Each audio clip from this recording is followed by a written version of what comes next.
So my name is Noortmann. I'm a professor of transnational law, not international law, because I think that's old stuff.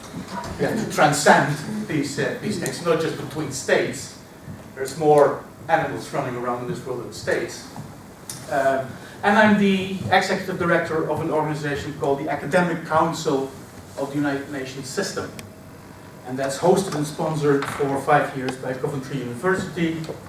We have probably like your organization, Climate Action Network, consultative status with the UN. So we provide ground passes. I regularly travel to Vienna and to talk to UNDC, or to Geneva to go to people from human rights, or travel to the headquarters. Why Academic Council of the United Nations? And there kind of my professor comes in. I sometimes, and don't take this the wrong way, I sometimes explain it as follows.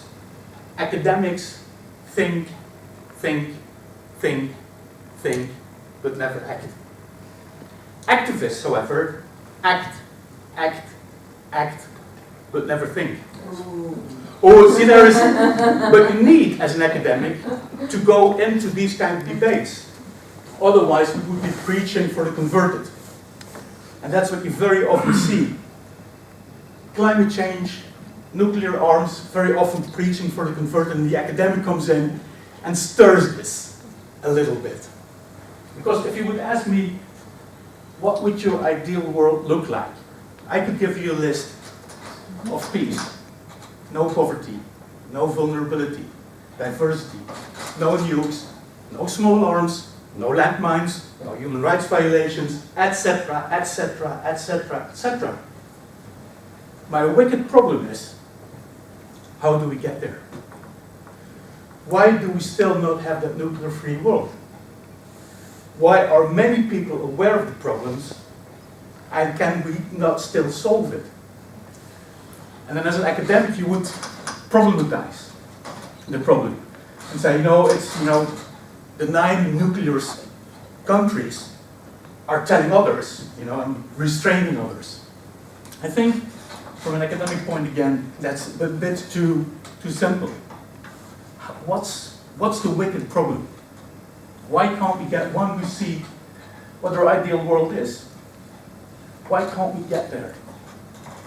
So for an academic, I say this, we love to problematize. We don't solve problems because we sometimes think there is no problem to certain. We have to understand what the problem is. If you would ask on 10 different people what the ideal world look like, you get probably 10 different answers.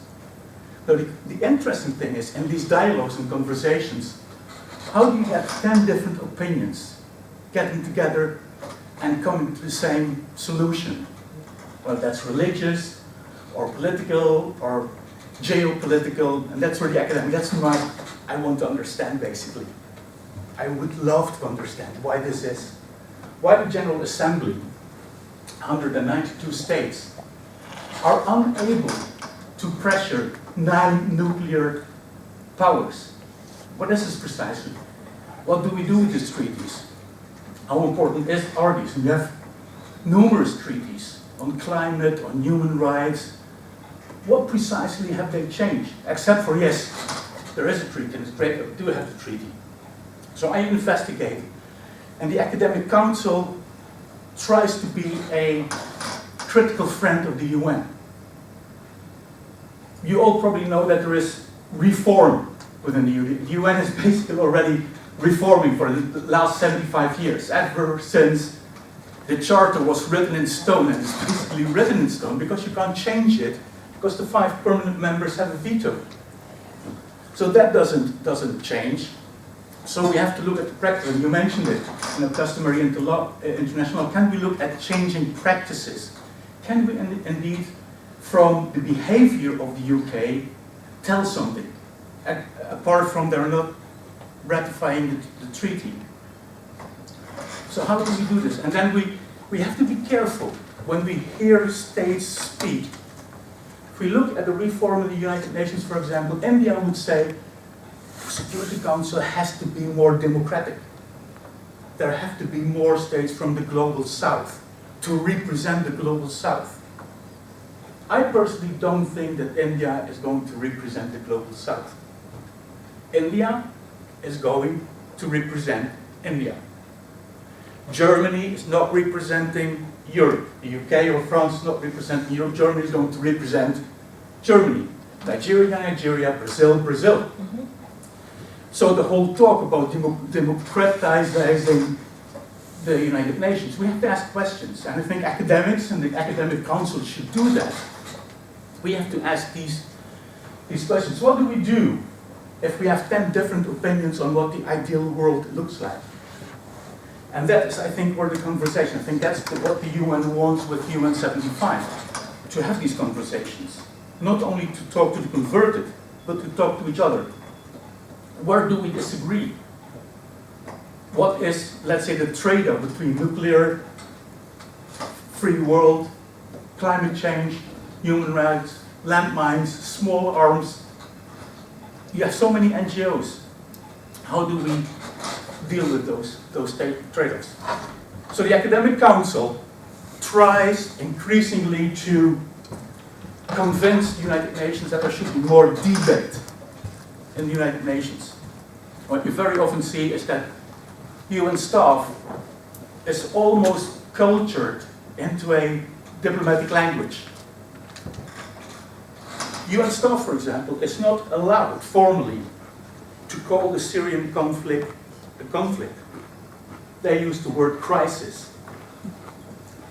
So, and then as students and political science students or students of international law, we look at these texts and we constantly see crisis. That's what the United Nations is calling it. Why is that? Can we ask behind these questions? So yes, the Academic Council, I think we are less activist, we are less advocates. I always try to tell members we're not there to promote a specific cause, because there are so many causes. What we have to try is to analyze what's going on in the United Nations. Why? What's going on with the treaty signing? How does it work precisely? What are the positions? What are the positions of states which are non-nuclear states?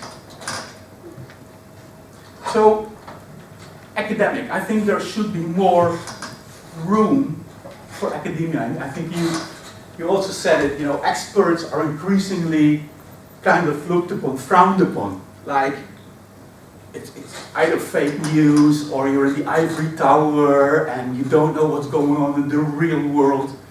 So there is something about this kind of thinking and raising those questions, being critical, that's going to be like considered to be negative. I think it's a positive thing. I think the more we think, and maybe the less we act, because act is also sometimes negative. I would love if Donald Trump would actually be thinking for 24/7. And please do nothing else, just think.